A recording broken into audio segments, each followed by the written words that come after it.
નમસ્કાર વિદ્યાર્થી મિત્રો, આજે આપણે ધોરણ 11 માં ચેપ્ટર નંબર 10 કોષ ચક્ર અને કોષ વિભાજનના બીજા લેક્ચર વિશે ચર્ચા કરીશું. હવે વિદ્યાર્થી મિત્રો, કોષ ચક્ર શું છે એ આપણે કાલના લેક્ચરમાં જોઈ ગયા કે કોષ ચક્ર એક એવી ઘટના છે કે જ્યારે જે કોષ વિભાજનની પ્રક્રિયામાં દાખલ થાય ત્યારે તે કોષની અંદર ડીએનએના સંયોજનની પ્રક્રિયા તેમજ અન્ય ઘટકોના સંશ્લેષણની પ્રક્રિયા અને છેલ્લે બે કોષોમાં તેના વિભાજનની પ્રક્રિયા થાય તેને કોષ ચક્ર તરીકે ઓળખવામાં આવે છે. આ ચર્ચા કરી ગયા હતા, બરાબર. પછી આપણે આગળ કાલના લેક્ચરમાં જોઈ ગયા કે જે મનુષ્યનો કોષ છે એ મનુષ્યનો કોષ જ્યારે વિભાજનની પ્રક્રિયામાં દાખલ થાય એટલે કે પોતાનામાંથી જ્યારે બે કોષોના સર્જનની પ્રક્રિયા કરે છે તે પ્રક્રિયા કરતા 24 કલાકનો સમય લાગે છે. એટલે કે 24 કલાકમાં એક કોષ બે કોષમાં વિભાજન પામે છે, બરાબર. હવે એમાંથી માતૃકોષ એટલે કે જે કોષ વિભાજન પામે છે તેને માતૃકોષ કહેવાય.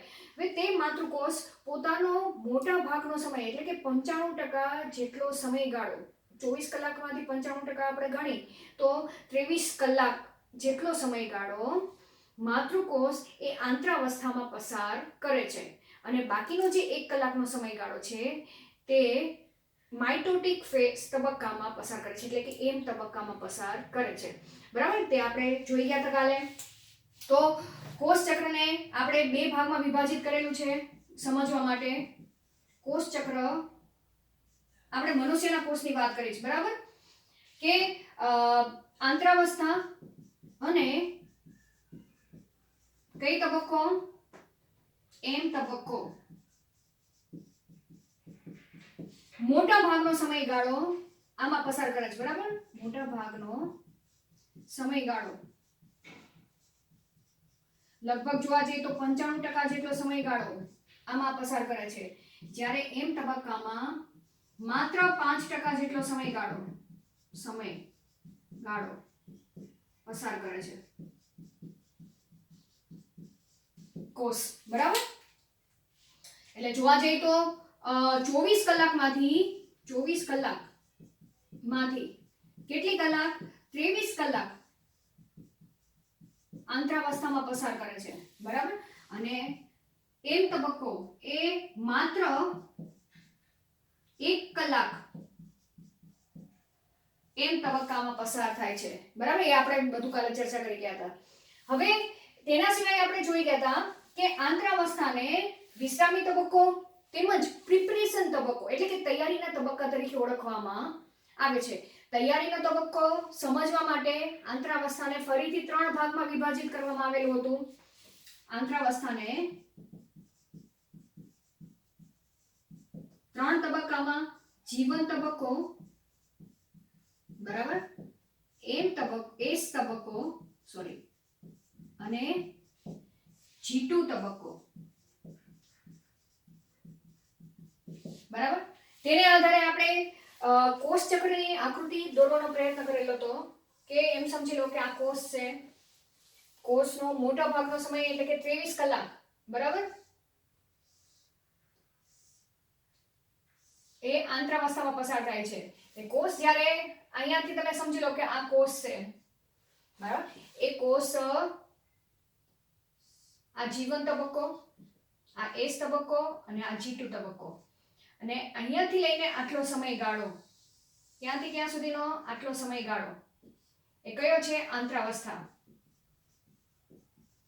ખ્યાલ આવી ગયો, બરાબર. હવે અહીંયાથી કયો તબક્કો ચાલુ થશે? એમ તબક્કો, બરાબર.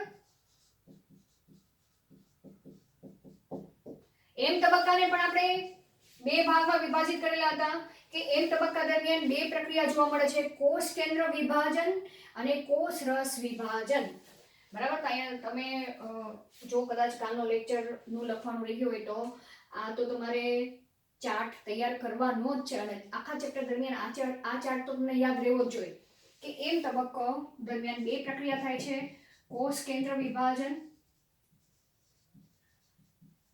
અને બીજો કયો તબક્કો? છેલ્લે કોષ રસ વિભાજન. અને આ પ્રક્રિયા થાય ત્યારે બે કોષ છૂટા પડે છે, બરાબર. કોષ કેન્દ્ર વિભાજનને સમજવા માટે ફરીથી તેને 4 ભાગમાં વિભાજિત કરવામાં આવેલા છે, બરાબર. સૌથી પહેલી પ્રક્રિયાને પૂર્વાવસ્થા કહેવામાં આવશે. પછી ત્યારબાદ જે તબક્કો ચાલુ થાય તેને ભાજના અવસ્થા કહેવામાં આવશે. એના પછીનો જે તબક્કો ચાલુ થાય કોષની અંદર તેને ભાજનોત્તર અવસ્થા કહેવાશે. ભાજનોત્તર અવસ્થા. અને ત્યારબાદ છેલ્લો જે તબક્કો ચાલુ થાય છે તેને ભાજનાંતિમ અવસ્થા. ભાજનાંતિમ અવસ્થા અથવા તો તેને શેના તરીકે ઓળખવામાં આવશે? અંત્યાવસ્થા. અંત્યાવસ્થા. તો જ્યારે આપણે એમ તબક્કો ચાલુ કરશું ત્યારે આપણે આ બધી જ અવસ્થાઓ વિશે ચર્ચા કરીશું. અને જેવી આ અંત્યાવસ્થા પૂર્ણ થાય માતૃકોષની અંદર ત્યારે છેલ્લે કોષરસ વિભાજનની પ્રક્રિયા થશે અને 2 કોષો છૂટા પડે છે. તો G2 તબક્કો પૂર્ણ થાય એટલે પૂર્વાવસ્થા, અહીંયા લખી નાખો પૂર્વાવસ્થા, બરાબર. ત્યારબાદ ભાજનાવસ્થા, ત્યારબાદ ભાજનોત્તર અવસ્થા, બરાબર. પછી અંત્યાવસ્થા અને છેલ્લે કોષરસ વિભાજન. ત્યારે અહીંયા તમે જોશો તો 2 કોષો નિર્માણ પામેલા તમને જોવા મળે છે. તો આટલો તબક્કો કેવો કહેવાશે? એમ તબક્કો. ખ્યાલ આવી ગયો? આ પોઈન્ટ તો તમારે યાદ જ રાખવાના છે, તો જ તમને આખું ચેપ્ટર ખ્યાલ આવશે.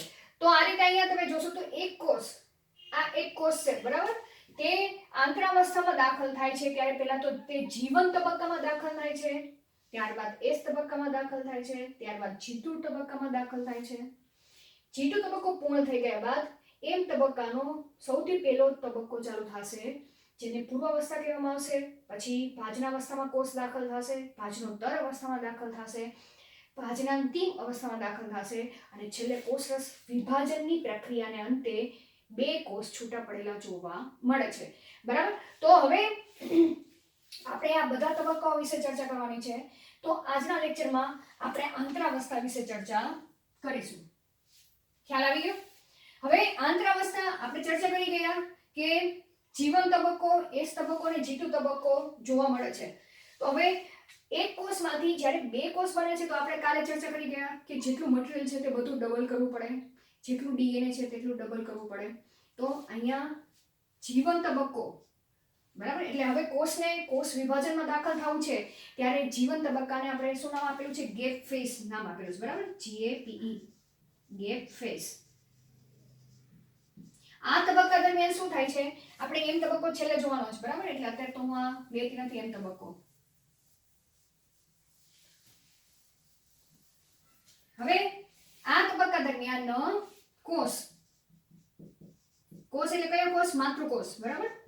માતૃકોષ એ પ્રોટીન સંશ્લેષણની પ્રક્રિયા કરશે. પ્રોટીન સંશ્લેષણ એટલે કોના માટે પ્રોટીન સંશ્લેષણ કરશે? કે કોષને જ્યારે S તબક્કો દરમિયાન DNA બને છે. કયા તબક્કા દરમિયાન? આ તબક્કા દરમિયાન કોષની અંદર DNA ના સ્વયંજનનની પ્રક્રિયા થાય છે. તો સ્વયંજનનની પ્રક્રિયા કરવા માટે કોષને જે પ્રોટીનની જરૂર પડે, જે ઉત્સેચકની જરૂર પડે, તે બધા જ ઉત્સેચકો જીવન તબક્કા દરમિયાન તૈયાર થાય છે. એટલે ગેપ તબક્કો એક તબક્કો છે, પ્રિપરેશન તબક્કો આપણે કહીશું. કોના માટેનો પ્રિપરેશન તબક્કો? S તબક્કા માટેનો પ્રિપરેશન, તૈયારી માટેનો તબક્કો કહીશું, બરાબર. તો અહીંયા આપણે લખી શકીએ કે માતૃકોષ S તબક્કા માટે જરૂરી પ્રોટીન સંશ્લેષણની ક્રિયા જીવન તબક્કા દરમિયાન થાય છે, જીવન તબક્કામાં થાય છે, બરાબર. હવે તેની સાથે સાથે અહીંયા S તબક્કો લખીશ, બરાબર. હવે તેની સાથે સાથે જીવન તબક્કામાં શું થાય છે? પ્રોટીન તો બને છે S તબક્કા માટે જરૂરી જે કંઈ મટીરીયલ જોતું હોય તે બને છે. તેની સાથે સાથે કોષની અંદર જે અંગિકાઓ આવેલી છે તે અંગિકાઓના પણ રેપ્લિકેશનની પ્રક્રિયા થાય છે, એટલે કે પ્રતિકૃતિઓ બનવાની. જો આપણે ચર્ચા કરી ગયા છે કે એકમાંથી 2 બનવું જોઈએ તો માતૃકોષની અંદર જે અંગિકાઓ છે તે અંગિકાઓ પણ ડબલ બનવી જોઈએ. તો બધી અંગિકાઓ જે ડબલ બનવાની પ્રક્રિયા, આપણે ડબલ શબ્દ નહીં વાપરીએ પણ શું વાપરશું, પ્રતિકૃતિ બનવાની પ્રક્રિયા જીવન તબક્કા દરમિયાન થાય છે. તો અહીંયા લખી નાખો. બીજું શું થાય છે? માતૃકોષમાં અંગિકાઓની શું બને છે? પ્રતિકૃતિ બને છે. પ્રતિકૃતિઓ બને છે. તો હવે વિચાર કરો કે તમે ઓરડાની અંદર કે તમારે જો આ રૂમ હોય, રૂમની અંદર તમે 4 બેન્ચ સમાય છે. હવે તમે 4 બેન્ચની 8 બેન્ચ કરો તો તમારે રૂમની સ્પેસ વધારવી પડે, રૂમની દિવાલો થોડી તમારે શું કરવી પડે? મોટી કરવી પડે. બરાબર? તો સેમ પોઝિશન અહીંયા એ જ થશે કે માતૃકોષ કેવો હતો? નાનો હતો. બરાબર? આ માતૃકોષ છે. હવે એની અંદર બધી અંગિકાઓ ડબલ થઈ છે, પ્રોટીનો નવા બન્યા છે. તો શું થશે? આ કોષની જે કોષરસ સ્તર છે તે સહેજ પહોળું થશે અને કોષનું કદ વધશે, એટલે કોષની વૃદ્ધિ જોવા મળશે. તો અહીંયાથી શું થાય છે? જેને કારણે કોષની શું થવા મળે છે? કોષની વૃદ્ધિ થાય છે. યાદ રાખશો, જીવન તબક્કા દરમિયાન શું થાય છે? કોષની વૃદ્ધિ થાય છે. હવે વાત આવી કે ચલો માતૃકોષ આવડો હતો અને કોષનું કદ કેવું થઈ ગયું? મોટું થઈ ગયું, એટલે કોષની વૃદ્ધિ થઈ એસ તબક્કા દરમિયાન. હવે એસ તબક્કો જીવન તબક્કા દરમિયાન. હવે આંતરાવસ્થાનો બીજો કયો તબક્કો? સેકન્ડ એસ તબક્કો ચાલુ થશે. એસ તબક્કાને શેના તરીકે ઓળખવામાં આવે છે? સિન્થેસિસ, ઇંગ્લિશમાં સિન્થેસિસ ફેઝ. કોનું સિન્થેસિસ? ડીએનએ ના સંશ્લેષણની પ્રક્રિયા થાય છે. બરાબર? શું બને છે? ડીએનએ ના સંશ્લેષણની ક્રિયા થાય છે. એટલે કે જેટલું ડીએનએ છે એ ડીએનએ કેટલું થાય છે? ડબલ બને છે. ખ્યાલ આવી ગયો? ડીએનએ નું શું થાય છે? ડીએનએ નું બેવડીકરણની પ્રક્રિયા થાય છે. તો હવે આને સમજવા માટે આપણે થોડુંક આગળના લેક્ચરમાં કોષ કેન્દ્રમાં આપણે શું જોઈ ગયા તે થોડુંક સમજવું પડશે. બરાબર? આગળ આપણે લેક્ચરમાં જોઈ ગયા હતા કે કોષ કેન્દ્રમાં શું જોવા મળે છે? જનીન દ્રવ્ય હોય છે, એટલે કે રંગસૂત્ર દ્રવ્ય હોય છે. એ રંગસૂત્ર દ્રવ્યમાં ડીએનએ આવેલું હોય છે અને તે ઝાડાની માફક ફેલાયેલું હોય છે. બરાબર? કોષ કેન્દ્રમાં શું હોય છે? રંગસૂત્ર દ્રવ્ય, ઝાડાની માફક ફેલાયેલું. બરાબર? અને રંગસૂત્ર દ્રવ્યમાં ડીએનએ અને પ્રોટીન આવેલા હોય. બરાબર? હવે આ પ્રક્રિયા દરમિયાન એસ તબક્કા દરમિયાન માતૃકોષમાં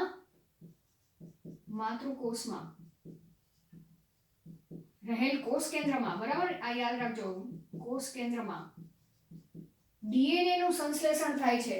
એટલે કે જે ડીએનએ હતું તે ડીએનએ ડબલ તૈયાર થાય છે. બરાબર? તો હવે આપણે ત્યાં રંગસૂત્રની રચના પણ જોઈ ગયા હતા. કોષ કેન્દ્રમાં જે રંગસૂત્ર છે હંમેશા મનુષ્યના કોષો 2 પ્રકારના હોય છે. એક તો હોય છે દૈહિક કોષો અને એક હોય છે જનન કોષો. દૈહિક કોષોમાં રંગસૂત્ર 23 જોડ જોવા મળે છે, જેને આપણે 2n તરીકે લખીએ છીએ. બરાબર? તો આપણે અહીં લખી શકીએ મનુષ્યના દૈહિક કોષો કેવા હોય છે? 2n હોય છે. 2n નો મતલબ શું? 23 જોડ રંગસૂત્રો હોય છે. અને 23 જોડ એટલે કેટલા? 46 રંગસૂત્ર. બરાબર? એવી જ રીતના જે જનનકોષ હોય, જનનકોષ તરીકે કયા કોષો? અંડકોષો છે, શુક્રકોષો છે. તેમાં તે કેવા હોય છે? n હોય છે. n નો મતલબ શું? કે તેની અંદર માત્ર 23 જ રંગસૂત્ર આવેલા હોય.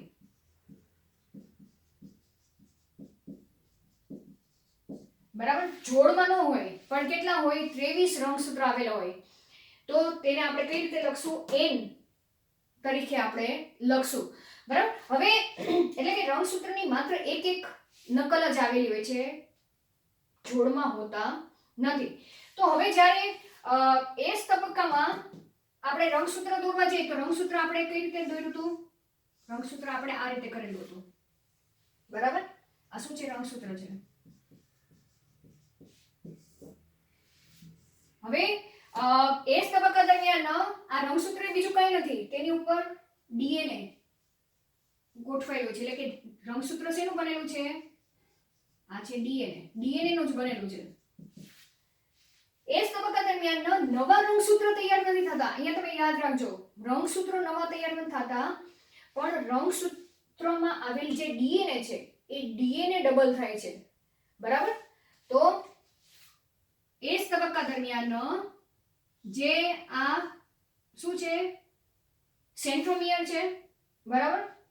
અને આ રંગસૂત્રિકા કહેવાશે. શું કહેવાશે આને? રંગસૂત્રિકા. હવે એસ તબક્કા દરમિયાન અહીંયા તબક્કો લખું છું. રંગસૂત્ર તો એમને જ રહેશે, પણ જે આ ડીએનએ હતું એ ડીએનએ ડબલ થઈ ગયું. અહીંયા જે ડીએનએ હતું સેમ એના જેવું બીજું ડીએનએ તૈયાર થઈ ગયું. અહીંયા જેવું ડીએનએ હતું સેમ એના જેવું બીજું ડીએનએ તૈયાર થઈ ગયું. ખ્યાલ આવી ગયો? પછી તેની ફરતે આ રીતે પ્રોટીનનું કવર તૈયાર થઈ જશે, બરાબર? અને જે વચ્ચે સેન્ટ્રોમિયર એ પણ પ્રોટીનનો ભાગ છે. પ્રોટીનનો ભાગ કેવો થઈ ગયો? ડબલ થઈ ગયો. તો અહીંયા તમે જોશો તો રંગસૂત્ર એસ તબક્કા દરમિયાન રંગસૂત્ર આ કેવું છે? એક રંગસૂત્ર છે. અને અહીંયા તમે જોવા જાવ તો આ પણ કેવું છે? એક જ રંગસૂત્ર છે. પરંતુ તેની અંદર જે ડીએનએ છે એ ડીએનએ કેવું થઈ ગયું છે? ડીએનએ બેવડાઈ ગયું છે, બરાબર? બેવડાઈ ગયું છે. બેવડાઈ ગયું છે એટલે શું? ડબલ થઈ ગયું છે, બરાબર? આપણે આ શબ્દ વાપરીએ, ડબલ થયેલ છે, થઈ ગયું છે, બરાબર? ડબલ થઈ ગયું છે. ખ્યાલ આવી ગયો? તો હવે અહીંયા જે ડીએનએ રહેલું છે એ રંગસૂત્રની સંખ્યા તો હંમેશા કેટલી હોય છે? 2n, બરાબર? અહીંયા મેં તમને એક જ રંગસૂત્ર કરેલું છે. એવી જ રીતના તમે 46 રંગસૂત્ર કરી નાખો, પણ મેં તમને એક જ દર્શાવ્યું છે. તો રંગસૂત્રને આપણે તો શું કહીશું? 2n જ કહીશું. 46 રંગસૂત્ર છે એટલે 2n. અને તેમાં રહેલું જે ડીએનએ છે એ ડીએનએ ને આપણે કેટલું કહીશું? 2c ડીએનએ કહીશું. તો ડીએનએ ને દર્શાવવા માટે આપણે શું લખી છે? 2c લખી છે, બરાબર? 2c DNA.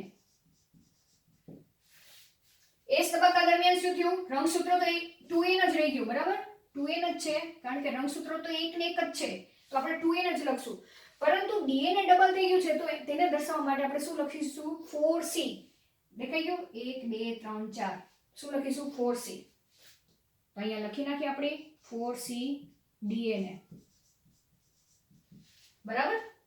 અને આ બંને જે આ રંગસૂત્રિકા હતી, આ રંગસૂત્રિકા જેવી જ આ રંગસૂત્રિકા બની, બરાબર? કેવી? આની જેવી જ આ રંગસૂત્રિકા બની. તો આને આપણે શું કહીશું? સિસ્ટર ક્રોમેટાઇડ કહીશું, બરાબર? સિસ્ટર ક્રોમેટાઇડ એટલે સિસ્ટર રંગસૂત્રિકા. ખ્યાલ આવી ગયો?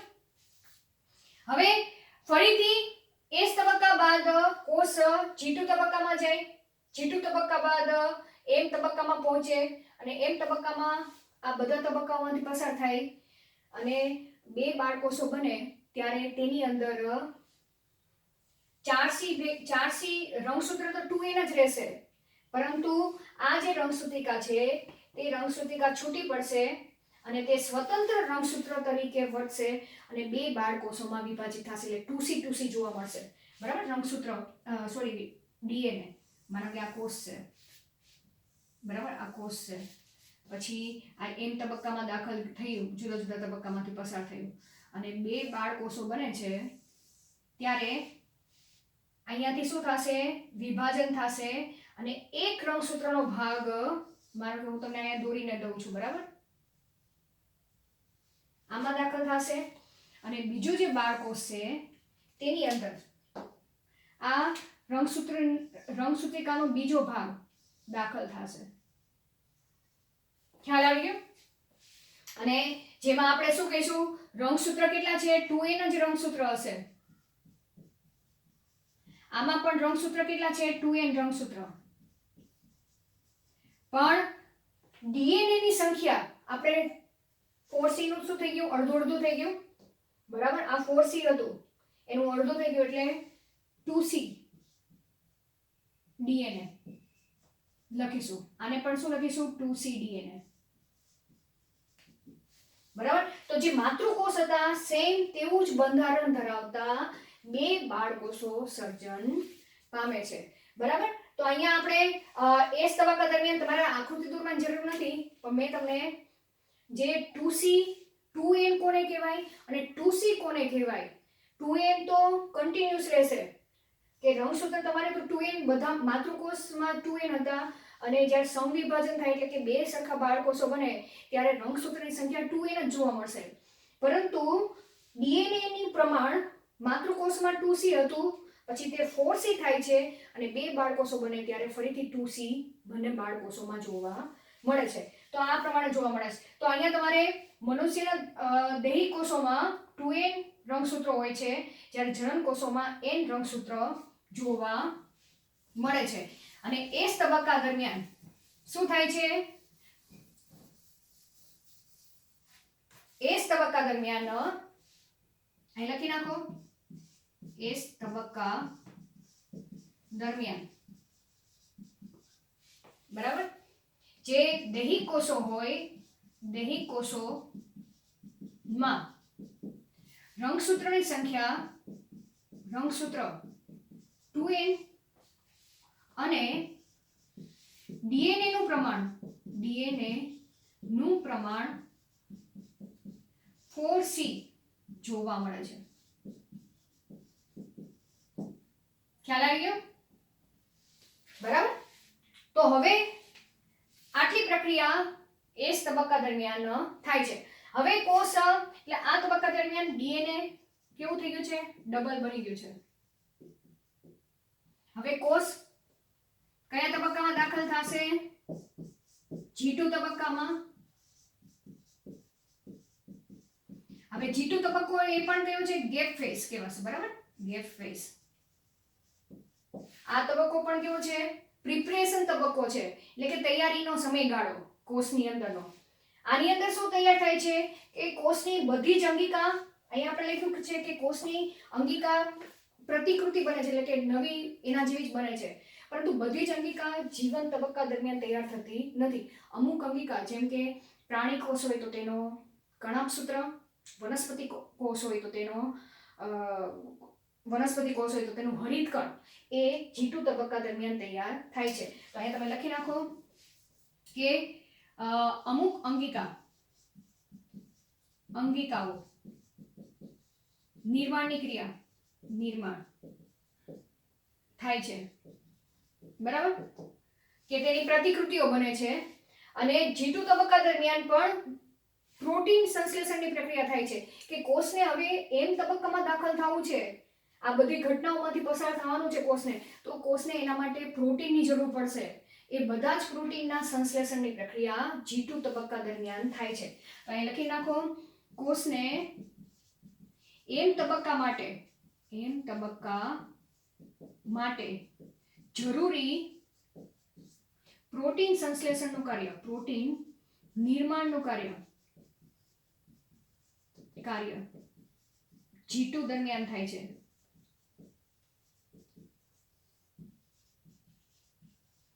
ચલો એના સિવાય G2 તબક્કા દરમિયાન તો તારા કેન્દ્ર પણ ડબલ બને છે, કારણ કે કોષ વિભાજનની પ્રક્રિયામાં તારા કેન્દ્ર નામની અંગિકા મહત્વનો ભાગ ભજવે છે. તો G2 તબક્કા દરમિયાન જે સેન્ટ્રિયોલ્સ છે એટલે કે તારા કેન્દ્ર છે તે તારા કેન્દ્રની પ્રતિકૃતિઓ બને છે. બરાબર, તો અહીં લખી નાખો, તારા કેન્દ્રની પ્રતિકૃતિ પણ બને છે. બરાબર, તો G2 તબક્કા દરમિયાન આટલી પ્રક્રિયા જોવા મળે છે. ખ્યાલ આવી ગયો? હવે વાત આવી કે કોષ હવે ફરીથી આ બંને કોષ મળ્યા છે, આ બંને કોષ ફરીથી સેમ આ જ પ્રક્રિયામાં પસાર થશે અને 2 માંથી 4 કોષોના નિર્માણની પ્રક્રિયા થતી જાય અને કોષની વૃદ્ધિ થતી જાય છે. G2 તબક્કા દરમિયાન ફરીથી પ્રોટીન બને છે. તો આ પ્રક્રિયા G2 તબક્કા દરમિયાન પણ કોષની વૃદ્ધિ સતત ચાલતી રહે છે. અહીંયા તો વૃદ્ધિ થાય જ છે G1 ફેઝમાં. G2 તબક્કા દરમિયાન પણ કોષનું કદનું પ્રમાણ કોષ રસના સંદર્ભમાં વધતું જોવા મળે છે. હવે વાત આવી કે બધા જ કોષ વિભાજનની પ્રક્રિયામાં પસાર નથી થતા. અમુક કોષ એવા હોય છે કે તે કોષ વિભાજન થઈ ગયા પછી આ જે કોષ બન્યા છે એ કોષ ત્યાં ને ત્યાં પોતાનું જીવન ચક્ર થોડાક સમય માટે કેવું કરી દે છે, સ્ટોપ કરી દે છે, એટલે કે વિભાજનની પ્રક્રિયા બંધ કરી દે છે. તો તેના ઉદાહરણ તરીકે આપણે જોવા જઈએ તો ઘણા બધા કોષ છે, જેમ કે આપણા હૃદયના કોષો છે. તો હૃદયના કોષો સતત વિભાજન પામતા નથી, પરંતુ જ્યારે નુકસાન પામે છે તે સમયે તે કોષની રિકવરી માટે હૃદયના કોષો એ વિભાજનની પ્રક્રિયામાં પસાર થાય છે. તો અહીંયા તમે જોશો તો કોષ એ સંપૂર્ણપણે વિભાજનની પ્રક્રિયામાંથી દૂર નથી થઈ જતા, પણ તે અમુક સમય માટે વિભાજનની પ્રક્રિયા ત્યાં શું કરી નાખે છે, સુષુપ્ત અવસ્થામાં આપણે કહીએ છીએ. જેમ કે આપણે આવી જાય છે કે જેમ કે દેડકો આપણે જોઈ છીએ તો એ ચોમાસાની ઋતુમાં જ દેખાશે, પણ શિયાળાની ઋતુમાં અને ઉનાળાની ઋતુમાં જેમ કે અત્યારના સમયગાળામાં તમને એક પણ દેડકો નહીં જોવા મળે. તો તે શિયાળામાં શીત નિંદ્રામાં વહી જાય છે અને ઉનાળામાં ગ્રીષ્મ નિંદ્રામાં વહી જાય છે. તો તે સમય દરમિયાન દેડકો મૃત નથી થઈ જતો, પણ તે અમુક સમય માટે કેવો સુષુપ્ત બની જાય છે. પોતાની અંદર ચયાપચયની ક્રિયાઓ ચાલુ છે, પણ જ્યારે તેને અનુકૂળ પરિસ્થિતિ હશે ચોમાસાની ઋતુ ત્યારે તે સક્રિય બને છે અને પોતાની પ્રજનનની ક્રિયા એટલે કે વિભાજનની ક્રિયાઓ ચાલુ કરી દે છે. તો સેમ કોષમાં પણ આ જ પ્રક્રિયા થાય છે. અમુક કોષો, બધા કોષો નહીં, અમુક કોષો કે અમુક કોષો જેમ કે હૃદયના કોષો, એવી જ રીતના આપણા જે ચેતાકોષો છે તે ચેતાકોષો પણ અમુક સમયે કોષ વિભાજનની પ્રક્રિયા અટકાવી દે છે, એટલે કે સુષુપ્ત અવસ્થામાં જાય છે અને જરૂર પડે ત્યારે ફરીથી તે કોષ ચક્રમાં દાખલ થાય. તો એવો હવે આ તબક્કામાં કઈ જગ્યાએ તે સુષુપ્ત અવસ્થામાં વહી જશે? તો અહીંયાથી કોષ એ જીવન તબક્કામાં હોય ત્યારે G0 તબક્કામાં દાખલ થાય છે. G0 એટલે કે વિશ્રામી તબક્કો કહેવાય. શું કેવો કહેવાશે? વિશ્રામી તબક્કો. G1 G2 એ પ્રિપરેશન તબક્કો છે. આંતરાવસ્થાનો G0 તબક્કો એ વિશ્રામી તબક્કો છે. બરાબર? તો અહીંયા તમે લખી નાખો G0 વિશ્રામી તબક્કો, જે દરમિયાન કોષ થોડા સમય માટે કેવો થઈ જાય છે? સુષુપ્ત થઈ જાય છે અને જ્યારે જરૂર પડે ત્યારે ફરીથી જીવન તબક્કામાં દાખલ થાય છે અને વિભાજન કરે છે. બરાબર? વિભાજન કરે છે. તો આ G0 માટે તમારે આટલું યાદ રાખવાનું છે. બરાબર? જરૂર પડે ત્યારે ફરીથી તે આમાં દાખલ થાય અને કોષ ચક્ર ચાલુ કરી દે. એટલે અહીંયા આપણી આકૃતિમાં G0 ફેઝ એ અહીંયા વચ્ચે દર્શાવેલો નથી. જો વચ્ચે દર્શાવે જીવન પાસે અહીંયા જો G0 દર્શાવી તો એનો મતલબ શું કે G0 તબક્કો એ કોષ ચક્રનો જ ભાગ છે, પણ G0 તબક્કો એટલે કે વિશ્રામી તબક્કો એ કોષ ચક્રનો ભાગ નથી. પણ જે કોષ વિભાજનમાં દાખલ નથી થતા અમુક સમય બાદ ત્યારે તે વિશ્રામી તબક્કામાં દાખલ થાય છે. બરાબર? અને ફરીથી જ્યારે જરૂર પડે ત્યારે તે જીવન તબક્કામાં દાખલ થાય છે અને વિભાજનની પ્રક્રિયા આગળ વધારે છે. તો વિદ્યાર્થી મિત્રો, અહીં આપણે આંતરાવસ્થા એટલે શું તેના વિશે આપણે ચર્ચા પૂર્ણ કરી. બરાબર? આ ખાસ તમારે સમજવાની જરૂર છે. આગળના લેક્ચરમાં આપણે એમ તબક્કા વિશે ચર્ચા કરીશું. Thank you.